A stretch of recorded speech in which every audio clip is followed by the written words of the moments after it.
A gente precisa conversar.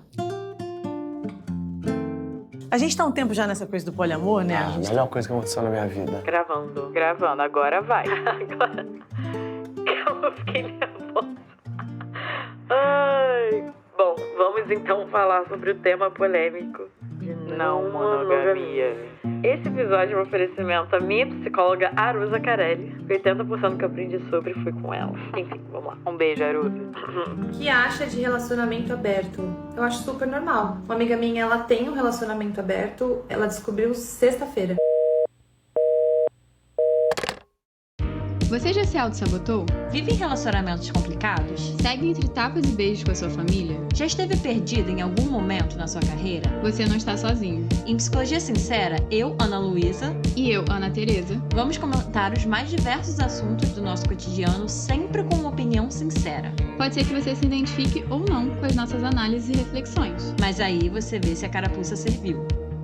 E aí, gente, sejam bem-vindos a mais um episódio do Psicologia Sincera, com o nosso quadro favorito, o quadro favorito de vocês, de todo mundo, que é o Analisando, que é esse quadro em que nossos ouvintes enviam histórias pra gente, dentro de algum tema, com alguma questão deles, com alguma dúvida, e a gente lê aqui em anônimo e traz as nossas reflexões e percepções, pega algum conceito de teoria, e bom, a gente traz aqui nosso conhecimento com base nessa história que foi enviada pra gente. Se você quer participar desse quadro, você pode enviar a sua história pro e-mail podcastpsicologiasincera@gmail.com, que ela vai entrar lá na fila de histórias pra esse episódio. E também, se você quer ter prioridade na fila desse quadro Analisando, além de ter acesso à nossa biblioteca exclusiva de conteúdos do Psicologia Sincera e um episódio extra do Psicologia Sincera por mês, exclusivo, vai estar aqui embaixo na descrição o link da nossa área de apoiador. É só vocês clicarem, vocês vão para outra plataforma e vocês vão ter acesso a isso tudo que eu acabei de falar aqui. Vamos para a parte boa do episódio, que é o tema e a história. Hoje a gente decidiu ler só uma história, que é de um tema bem específico. Se eu não me engano, é a primeira vez que a gente recebe uma história sobre isso. A gente tá o tempo todo recebendo, acho que é, assim, recorde de histórias que a gente recebe sobre relacionamentos. É um dos temas mais falados aqui no podcast, porque é um dos temas que a gente mais recebe histórias de vocês. Mas, dessa vez, a gente recebeu uma história sobre relacionamento com uma especificidade, que é o tema da não monogamia, né? Vocês podem ver pelo título que a gente vai falar sobre isso aqui. E por conta disso, a gente achou que valia trazer só uma história mesmo, até porque esse tema, gente, pode ser polêmico para algumas pessoas, não sei, a gente quer ouvir de vocês, né? Como vai ser a primeira vez que a gente vai trazer ele aqui, a gente quer ver como que vai ser a repercussão desse tema para vocês. E ele abre margem pra gente falar de tantas coisas dentro desse tema, que a gente achou que fazia mais sentido a gente ler só essa história aqui mesmo. Então, sem muitas delongas, vamos falar sobre não monogamia aqui no nosso podcast, começando pela nossa primeira e única história. Eu acho que o tema de hoje vai ser um pouco polêmico para algumas pessoas, talvez seja novidade para outras, ou talvez a gente vai falar coisas de sem inventar roda aqui, para quem já tá acostumada com o tema. Mas eu acho legal a gente dar uma introdução sobre a temática, dado que a gente não sabe direito o que o nosso público aqui, vocês ouvintes, acham disso, porque a gente nunca falou sobre isso. E eu achei interessante quando o ouvinte mandou essa história, até também sugerindo pra gente abrir o tema de conversa e de debate sobre isso. Então bora de primeira história, e única, na verdade. Vamos de única história. Olá, Anas. Encontrei o podcast de vocês recentemente na minha contínua busca por podcasts sobre relacionamentos. Adorei a abordagem, parabéns! E maratonei os episódios focados em relacionamentos. Gostaria de contar a minha história pra vocês e adoraria se entrasse em um dos episódios. Minha questão envolve profundamente a não monogamia. Contextualizando, sou homem cis, branco e hétero. Sim, eu sei. Esse combo de privilégios. Quando somado ao tema da não monogamia, provavelmente é um desastre. Falar mal de hétero cis branco também é um dos meus esportes favoritos. Minha parceira é uma mulher cis, também com 30 anos, e estamos juntos há 10 anos. Nos conhecemos na faculdade e desde então construímos e evoluímos muito juntos. Poucas semanas após a primeira vez, ficamos juntos em uma época que eu não tinha o mínimo de conhecimento sobre a não monogamia. Relação livre, hierarquia relacional e outros termos de temas relacionados, eu preferi algo nas seguintes linhas. Gosto muito de você, mas eu sinto vontade de ficar com outras pessoas. Eu não faço isso pois sei que você não gostaria, mas é minha vontade. Nesse dia nós terminamos, o que ainda não era um namoro. Mas no dia seguinte conversamos e decidimos seguir juntos, já estávamos apaixonados. Tenho dificuldade de me recordar dos primeiros anos de namoro. Foi algo que passou voando, né? A paixão. E a partir do 3º ano de namoro, nós terminamos a graduação. Ela voltou para o interior e eu continuei estudando. Nessa época, ela já manifestava muita insegurança quanto à estabilidade da relação, somado aos ciúmes. E seu principal medo é de que nós só estávamos juntos porque nos víamos todo dia devido à faculdade. Os próximos 3 anos foram difíceis. Nos vimos só nos finais de semana, mas eu fazia uma viagem de 3 horas para encontrá-la. Durante esse período, tivemos nosso ano mais difícil de nossas vidas pessoais e, por consequência, no relacionamento. Durante esse período, eu comecei a explorar, apenas de forma teórica, estudando, muito superficialmente o tema da não monogamia e com delicadeza de um touro de rodeio apresentei para ela o que li sobre as relações abertas. Na minha cabeça, tudo aquilo fazia sentido. Parecia uma forma tão bacana de se relacionar. Resultado, terminamos e ficamos separados durante 1 mês. Esse término foi um marco importante na nossa relação, porque fez ela enxergar alguns problemas internos. O fato dela não ter amigos próximos, ter dificuldade de se conectar com as pessoas, fazendo de mim, na época, o centro da sua vida social. Para mim, foi muito difícil na primeira semana, separados, me via livre para explorar as relações da forma como eu achasse melhor. A partir da 2ª semana, a tristeza veio e me fez repensar o que queria para o futuro. Após 1 mês separados, conversamos e tentei explicar sem muito sucesso o porquê havia trazido aquele tema. A não monogamia virou tabu dentro do nosso relacionamento.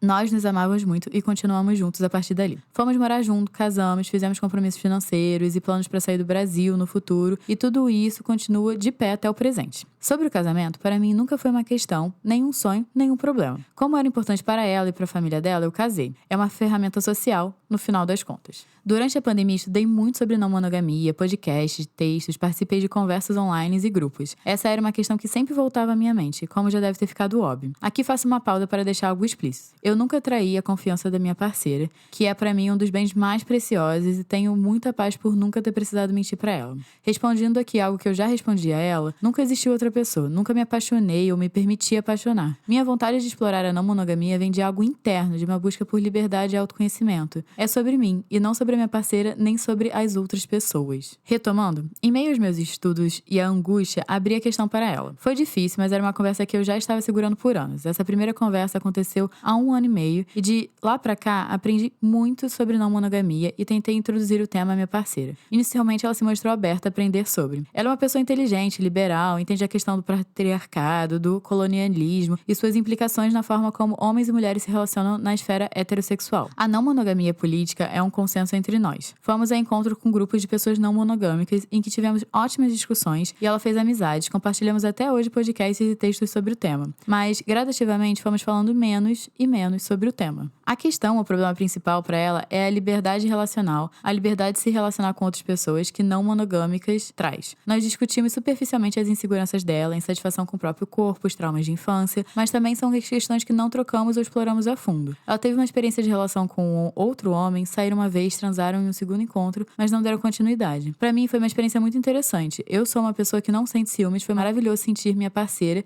que é uma pessoa desejada, que teve uma experiência massa, mesmo que eu não estivesse envolvido. Foi a primeira vez que me dei conta que estava sentindo compersão.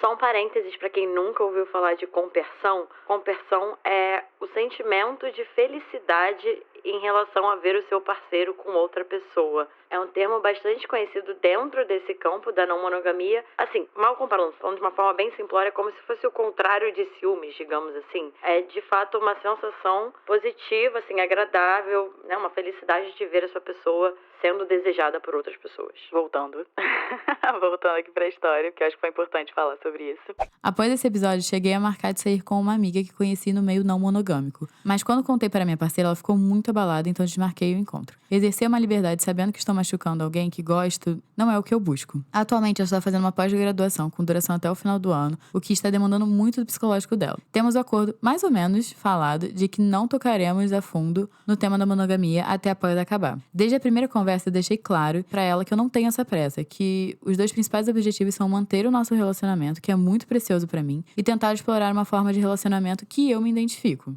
Há algum tempo fiz algumas sessões com uma psicóloga focada em não monogamia, o que me ajudou bastante a superar algumas coisas, como vergonha por querer viver a não monogamia. Entre conversas com a minha parceira, ficou claro que a partir do momento que for possível, seria interessante ela fazer novamente terapia, focando nas questões de insegurança e como isso afeta a nossa relação. E é nesse ponto que estamos. Tenho muito medo de que um dia chegue em uma encruzilhada e tenha que escolher entre a forma de viver que faz tanto sentido para mim e para a maneira que eu enxergo as relações familiares, de amizade e amorosas, ou escolher estar com a pessoa que amo, com quem compartilho tantas intimidades e planos futuros. E nesse 1/3 da minha vida, moldou tanto a minha personalidade. Sou muito grato pela atenção de vocês. Abraços, Anas.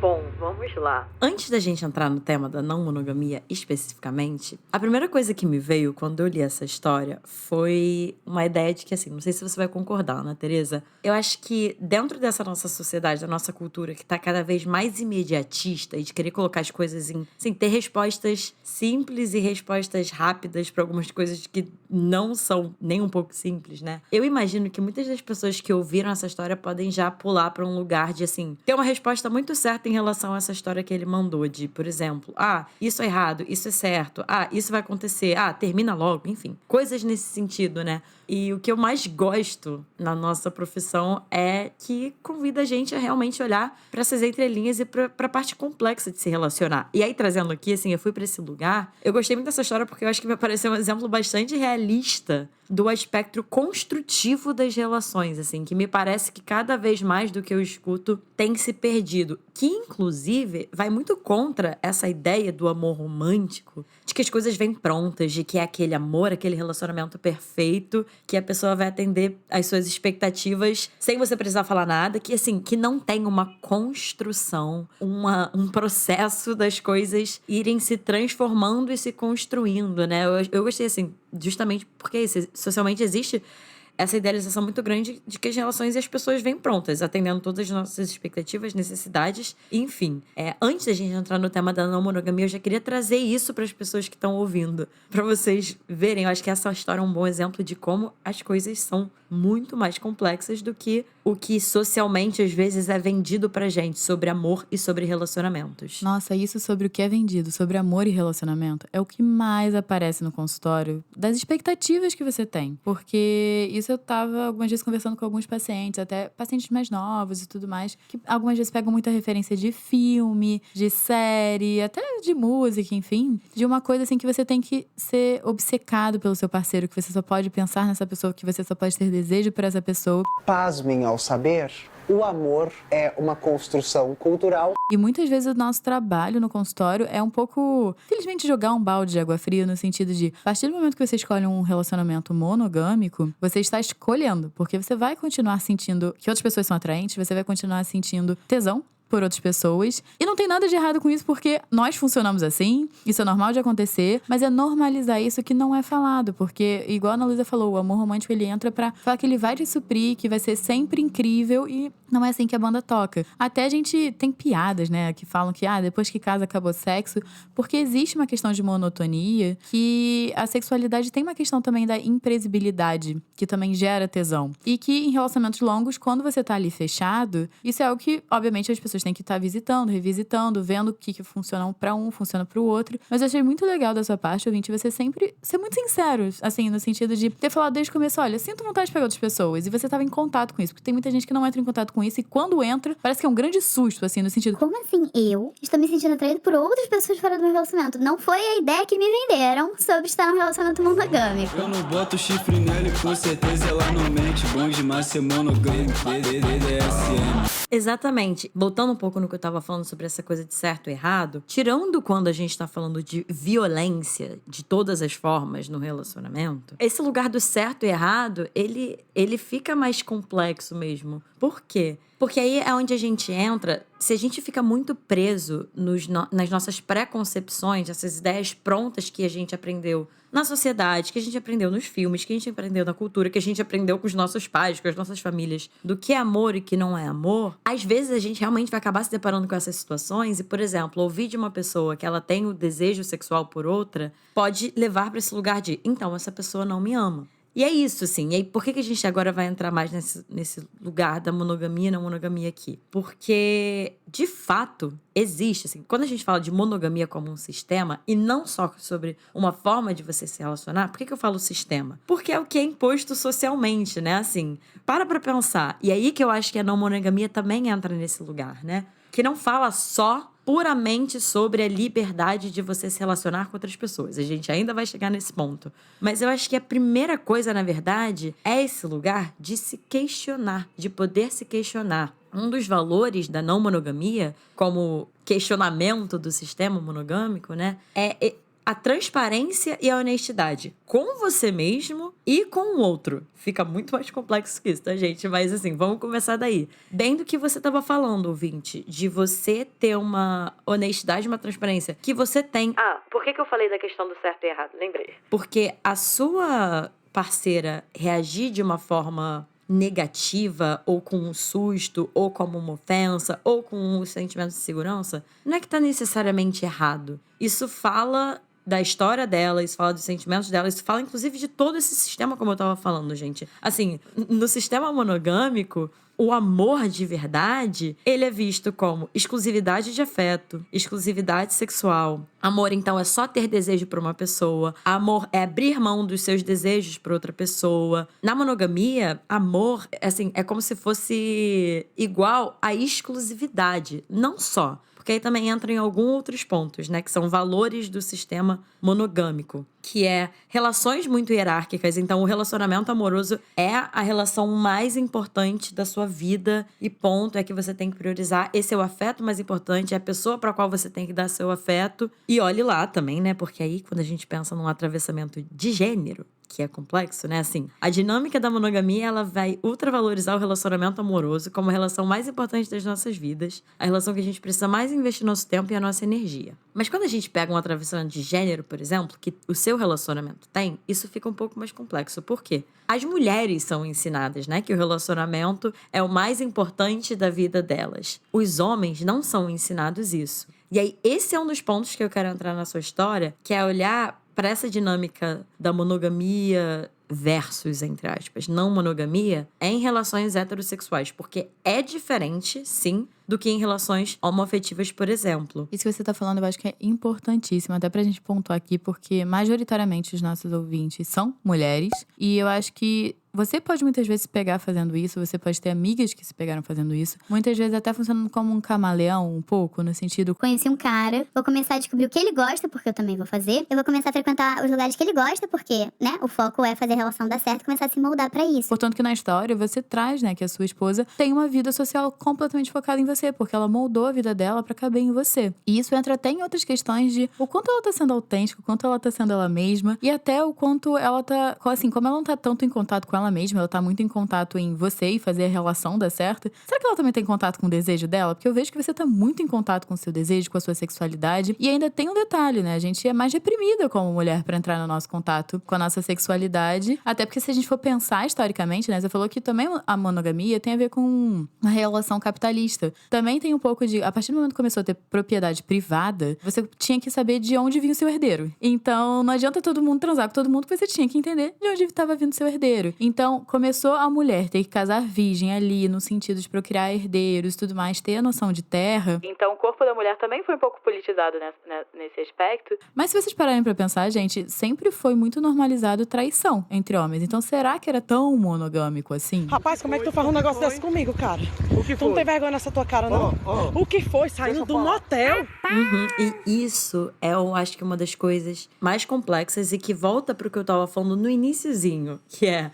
Não tem uma resposta simples e não tem uma resposta única, fechada, em relação a esse questionamento que você traz no seu relacionamento. Por quê? Assim, se a gente for pensar... Vamos por partes. Se a gente for pensar em termos de hierarquia, que é um dos aspectos da monogamia que a não monogamia tenta quebrar, que eu tava falando, né, gente? Assim, essa hierarquia relacional. Então, o relacionamento amoroso em primeiro lugar. Não por um sentido romântico, não, tá? Mas por um sentido de procriação. O relacionamento com a pessoa com a qual você pode procriar em primeiro lugar. Falando, obviamente, ali de um recorte heterossexual. Em segundo lugar na hierarquia vem a família, vem as relações consanguíneas. E em terceiro lugar, vem as outras relações, as relações que não são consanguíneas. Então, a não monogamia, ela vem pra tentar quebrar isso também, essa hierarquia, assim, de que essas são as relações mais importantes e para quais a gente tem que direcionar o nosso afeto. E, por exemplo, tirar um pouco essa hierarquia e ficar uma coisa mais... assim, como eles chamam, democrática. Então, por exemplo, nesse lugar, os amigos, segundo uma lógica não monogâmica, eles passam a ter talvez a mesma importância que a família e a mesma importância que o relacionamento afetivo, né? O que faz muito sentido quando a gente para pra pensar, inclusive, dentro de um recorte homoafetivo, como que frequentemente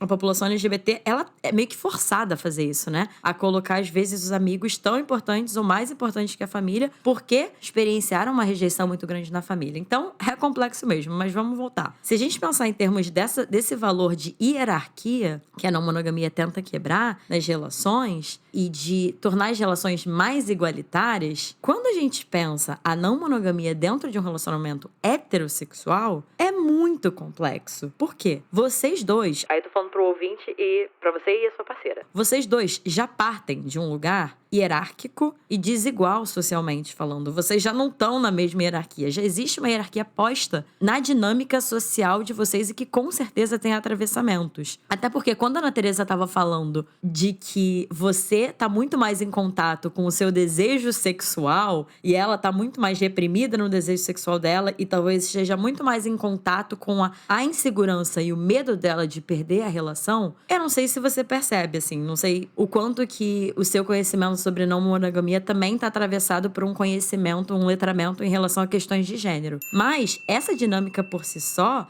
ela já tá atuando muito essa desigualdade de gênero. E eu não tô falando isso pra falar que você tá errado de estar em contato com o seu desejo sexual e com sua vontade de explorar a não monogamia. Não é num sentido moral aqui de certo e errado, mas é de trazer essa percepção. Você percebe como, numa relação hétero em que você tá muito em contato com o desejo sexual e com a sua liberdade sexual, e ela tá muito em contato com esse medo de perder a relação e de querer manter essa relação, vocês estão atuando dentro dos papéis de gênero de vocês de uma forma muito forte. E por que eu tô falando isso? Porque é um lugar que, se você quer ter esse cuidado com a sua relação, você vai ter que ter, de fato, muito cuidado e ficar muito atento a isso. De que formas, mesmo assim, dentro da dinâmica, mesmo com todo esse cuidado que você pode estar tendo, ainda podem estar tendo atravessamentos muito grandes de gênero, né? Porque é isso, você já tem mais privilégios do que ela socialmente falando. Claro, aí se a gente pensar, não sei se vocês têm classes sociais muito diferentes, né? Você não falou da raça dela, enfim. Isso tudo complexifica ainda mais essa discussão. Mas se for pra pensar no sentido dela como uma mulher branca cis, pensando em gênero, vocês estão num lugar de muita desigualdade. Precisa de muito cuidado, conversa e construção para entender como que seria essa dinâmica não monogâmica na relação de vocês, levando em consideração essas desigualdades. Por quê? Tem uma discussão disso que a gente está falando aqui que leva para dois polos diferentes. De um lado, com a proposta da não monogamia, as pessoas dizem que as mulheres elas passariam a ter, por exemplo, os mesmos direitos de liberdade sexual e autonomia afetiva. Depois eu vou falar um pouco mais sobre o que é isso. Mas que sempre foi dada e validada para os homens, né? Assim, dessa liberdade sexual, de ter essa autonomia dos seus afetos, enfim. E com essa possibilidade da não monogamia, não teria, em teoria, esse julgamento para as mulheres. Elas teriam os mesmos direitos que os homens.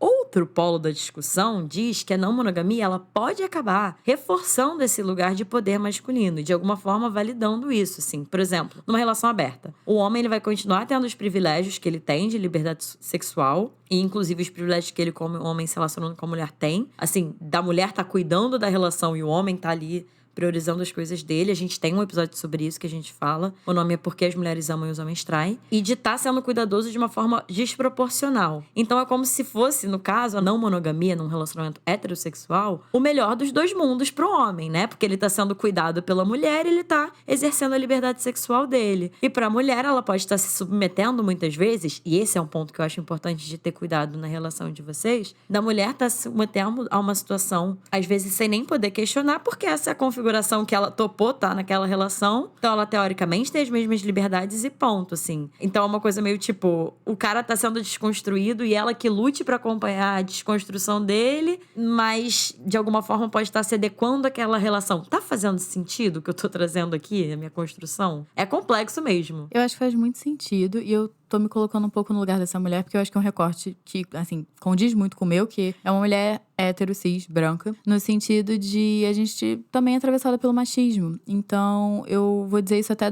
de um fato de uma experiência pessoal minha, que atualmente eu estou solteira. E é engraçado como eu vejo amigas minhas que estão em relacionamento, quando eu falo das minhas experiências, do que tá acontecendo na minha vida e tudo mais. E olha que eu e a Ana Luísa, a gente tá na casa dos 20, tá? Eu acho que só piora daqui pra frente. Eu já ouvi mais de uma vez uma pessoa falar, graças a Deus eu tô com meu namorado, namorado e eu não estou solteira. Então eu fico pensando, eu entendo a insegurança de qual a sua esposa passa, porque muitas mulheres têm muito medo de voltar pro mercado de trabalho e voltar porque a gente chama da prateleira do amor, de qual você vai ser julgada pelos homens, no qual quanto mais velha, as pessoas não vão querer você, quanto menos bonita, você não vai querer você, não vão querer você. Então existe essa questão do machismo também, de você querer também estar ali com o homem pra você ser validada, de você aceitar algumas coisas, pra você ser validada ali pela sociedade por você estar num relacionamento, por você ter medo de voltar pro mundo das solteiras e tá ali sempre em constante julgamento do que os homens acham que você tem valor ou não. Então você consegue ver que talvez pra ela seja um pouquinho mais complicado. Eu sei que você falou que você ficou super feliz de ver sua parceira sendo desejada e tudo mais. Eu acho que ela tem toda uma construção em cima da cabeça dela sobre o que deveria ser desejo, por quem ela deveria ser desejada. Mas eu tô trazendo aqui coisas que talvez passem pela cabeça dela que vai ser mais difícil de construir, porque ela não tá favorecida também nessa dinâmica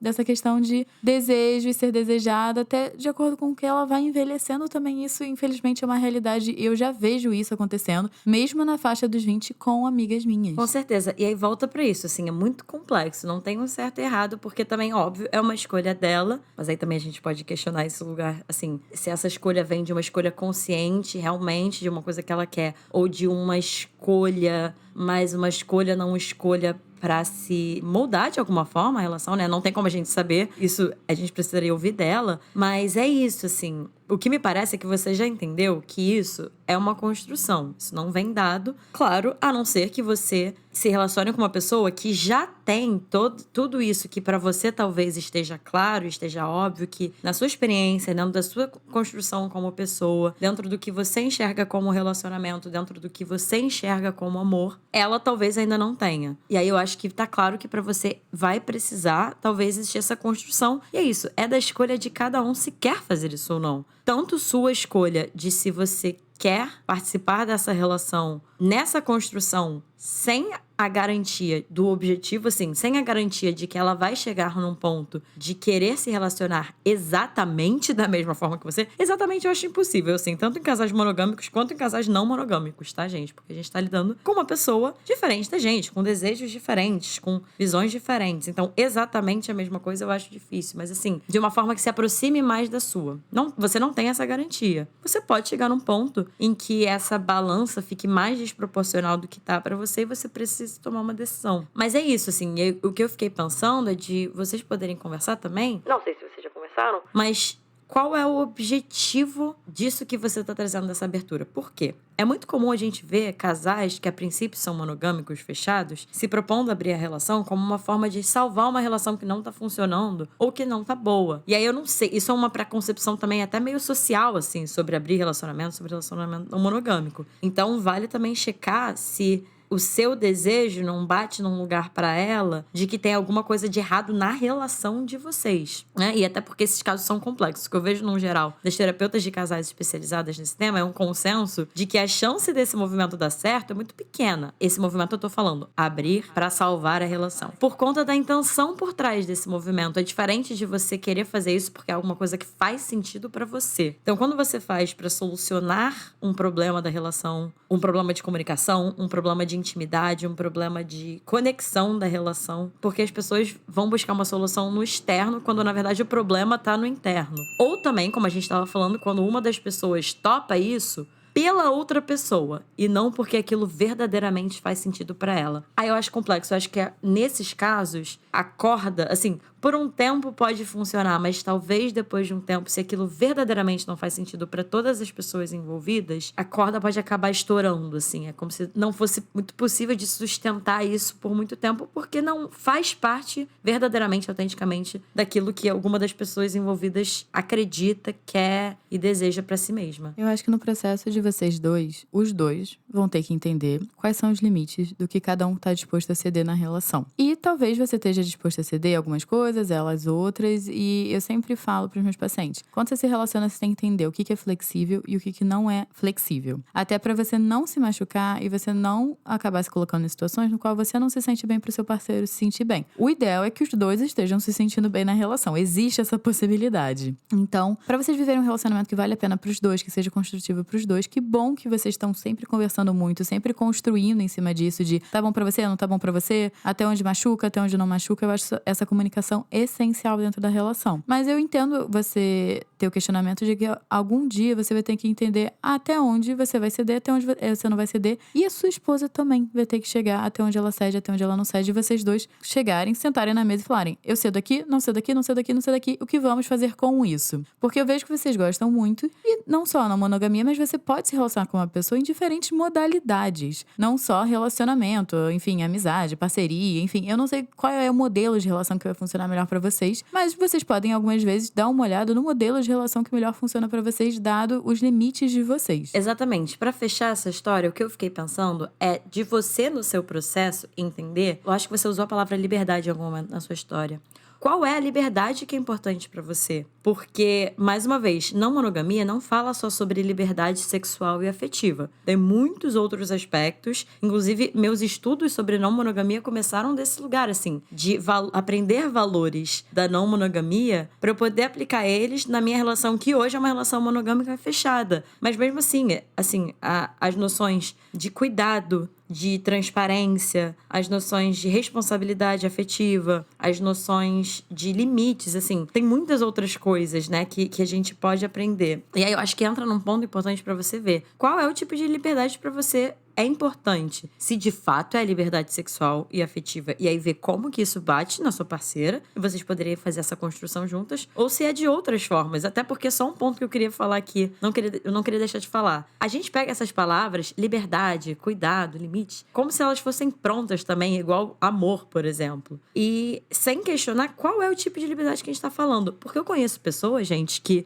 liberdade, por exemplo, é liberdade de usar a roupa que quer. Assim, se a gente pensar nisso, pra mim isso é absurdo. Mas, assim, que o mínimo de liberdade de usar a roupa que quer. Eu conheço casais, por exemplo, que veem como legítimo, por exemplo, restringir a liberdade da outra pessoa na relação de, por exemplo, ir numa festa com os amigos ou amigas que estão solteiras. Ai, monas. A inteligência que durou desde o passado vem direto maquinando, mas faz tudo errado. Bem-vindo ao futuro. Então tá. A gente tem muitas liberdades que a gente pode falar, não é uma liberdade. E aí eu acho que no seu processo é entender quais liberdades são importantes de você de ter e quais outros aspectos da não monogamia são importantes pra ir fazendo essa construção. E no meio disso tudo, como a Ana Teresa estava falando, vocês terem muito cuidado e muito diálogo em relação aos limites de cada um. O que também é um valor da não monogamia, assim, a troca sobre limites, os acordos, isso tudo. E pra fechar, se for algo importante pra vocês dois, como eu tô entendendo que é, acho que seria muito interessante vocês poderem fazer não só as terapias individuais de vocês, mas uma terapia de casal mesmo. Sim, a terapia de casal não precisa ser só num momento de apagar fogo, urgência, o casal tá prestes a se separar, não. Assim, pode ser uma terapia pra vocês juntos, com a ajuda de um profissional especializado, inclusive às vezes nisso, e não monogamia,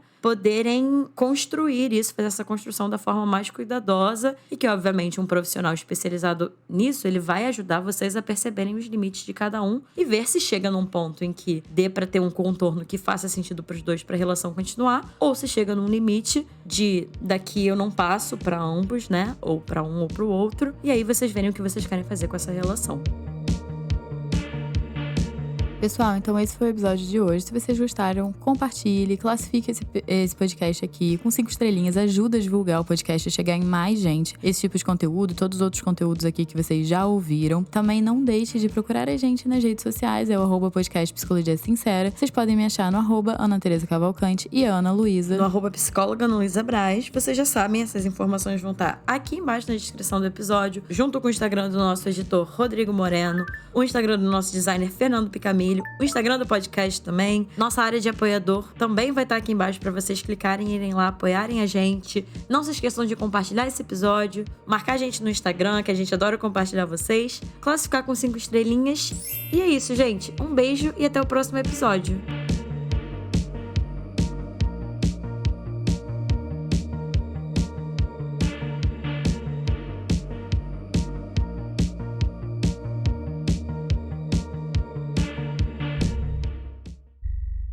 A Gale é quem funda o conceito de sistema sexo-gênero. Como no Ocidente a gente produziu civilizações que, a partir de uma percepção de uma parte do corpo, a genitália, e a partir da nomeação de uma genitália, do enquadramento de uma genitália, cria uma abstração sistêmica de posição no mundo. Sistema sexo-gênero. Como se pipi produzisse homem e pepeca produzisse mulher.